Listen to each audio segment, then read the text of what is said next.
Hello traders and welcome to another video review. Today is Thursday, May 23rd, 2024. Let's find out what's going on the economic calendar for today. We got some data overnight, of course. One of them were from the New Zealand retail sales, beats the expectations of minus 0.3% with the 0.5% actual number, and core retail sales beats the expectations with the actual number of 0.4%. Forecast was 0. Services PMI from the Japan decreased from 54.3 to 53.6, and we are still waiting for the data from the Eurozone. Manufacturing PMI, services PMI, all of this PMI data from Eurozone countries like France, Germany are scheduled for release 9:30 and 10 o'clock. So please stay focused. This time 10:30 we got the S&P manufacturing PMI, services PMI, and composite PMI data from the UK. And then we got the interest rate decision from the Turkey. We got a speech from Bank of England MPC member Peel at 1:30, and then we start the New York session. Initial jobless claims and building permits are scheduled for release at 2:30. Then we have the new house pricing index from Canada at 2:30. At 3:45, another series of the PMI data from the US this time are scheduled for release. Manufacturing, composite, and services PMI are scheduled for release 3:45. 4 o'clock we got another data today, new home sales from the US, and at 9 o'clock we got the FOMC member Bostic to give a speech, and at 10:30 we got the Fed's balance sheet. So what do we see here on the chart, on the calendar is kind of interesting in form of the amount of the data scheduled for release for today, both during the London and New York session. So both of this session will be very, very interesting because of the European data, services PMI, manufacturing, and the other PMIs. We are going to take a look first at the euro-dollar chart. For our chart of the euro-dollar is looking bearish as we broke out from the zone. This consolidation zone, as you can see, has been violated, the blue one, and now the new low was made at the level of 1.0818.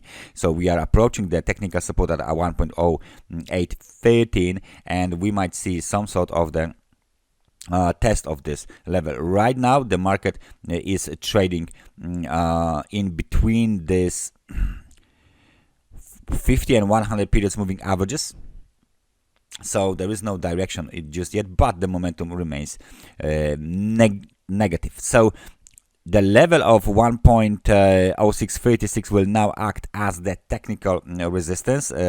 Okay, so let me switch it. We are consolidating just below this level, so the bearish pressure is a little bit more visible than the bullish momentum. And please notice that if we break below 1.0813, then the next technical support is seen at 1.0796 and 1.0793. That's a very narrow technical support, and then 1.0753. We are still trading above this trend line here, right? We are still trading above this trend line, but any violation of this technical supports would likely means that sooner or later market will test this trend line whatsoever. On the 4-hour chart, is still negative momentum, 41 points only, so the market is under the pressure. But let's wait for the data. Let's wait for the PMI data, especially from all of the US Eurozone countries. So we will see how this might trigger the further movement on the euro dollar. For now, outlook is bearish. British pound versus the US dollar continues to move higher, but we got some indication of the exhaustion. So this, as you can see, bearish engulfing pattern here. There you go. This bearish engulfing pattern looks very promising for bears. We got another swing high, apparently not that far away from the bullish engulfing pattern, 1.2760, that will act as a technical resistance for now, and still this bearish divergence is in charge of the market as we move higher. So we got the bearish engulfing. We are trying to develop this wave 5, but this might be the end of the wave 5, especially if the data will be worse than expected. So the data might trigger the downside movement, basically. Let me just play with my chart. There you go. This is what I wanted to show you. Bearish divergence between wave 3 and wave 5, classic textbook example, right? We almost hit the 1.28 level, where is the technical resistance, but it looks like this movement to the upside is exhausted, and now the momentum is much more susceptible for the bearish pressure than the bullish momentum. So please be focused as we break below 1.2691, 1.2665 towards 1.2632, 27. So those are the technical support levels for today.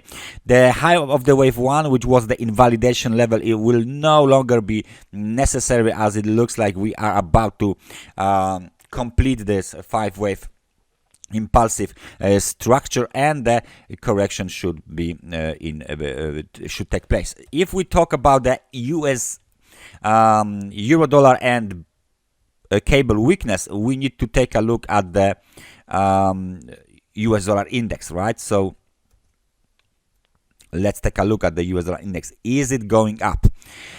Apparently yes, but the US dollar index has been capped in between these two moving averages, 100 periods moving averages and 50 periods moving average.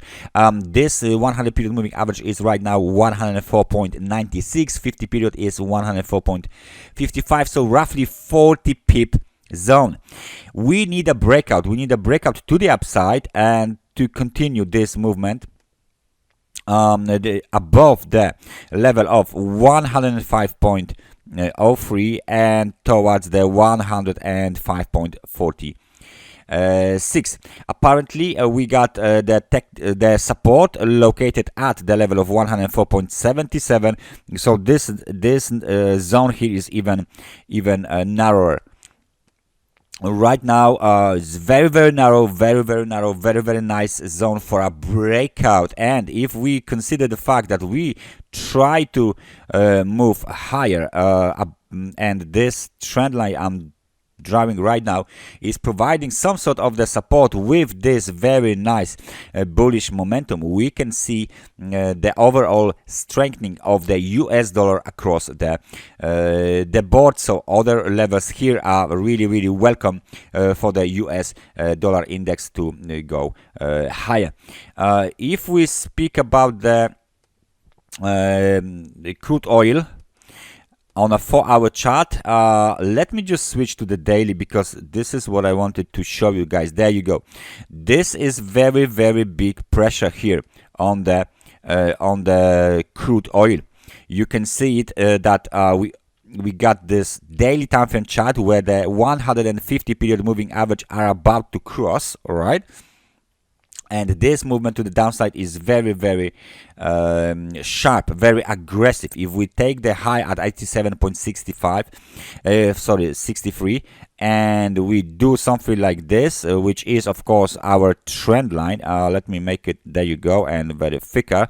You can see that this is very aggressive trend line, and right now the bulls are trying to break above this trend line, but so far no avail. And we keep making this tests of the technical support levels. located between 76.90 and 76.70, so 20 pip, only 20 pip the support zone. Any breakout below the zone, as you can see, it's kind of an important zone, would likely give us another extension to the downside. And to be honest with you, somewhere between 75.77, 75.54 is the next technical support zone, but it's very weak. The other one is 71.41 only, so that's the next target. Is there is a breakout below the zone, so stay vigilant, stay focused. Bearish pressure is clear on this market. Last but not least, of course, let's talk about Bitcoin.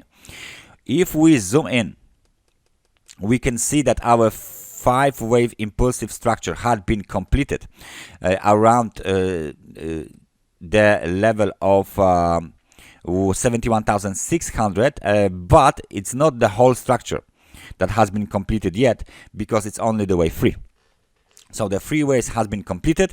We still wait for the correction in the wave 4 as expected. So this is what we are doing right now, and then we should go up to continue the impulsive cycle and to develop the wave 5. And there is a room to the upside on the momentum on a daily time frame chart. There is a room to the upside for Bitcoin as usual. So the target might be located just above the level of $75,000. So please stay focused as we develop the wave 4 correction. When the correction is terminated, the uptrend should be resumed towards the next target for bulls above $75,000. That's everything from me for today. Thank you very much for watching this analysis, and I hope I see you guys next time. Take care and bye bye.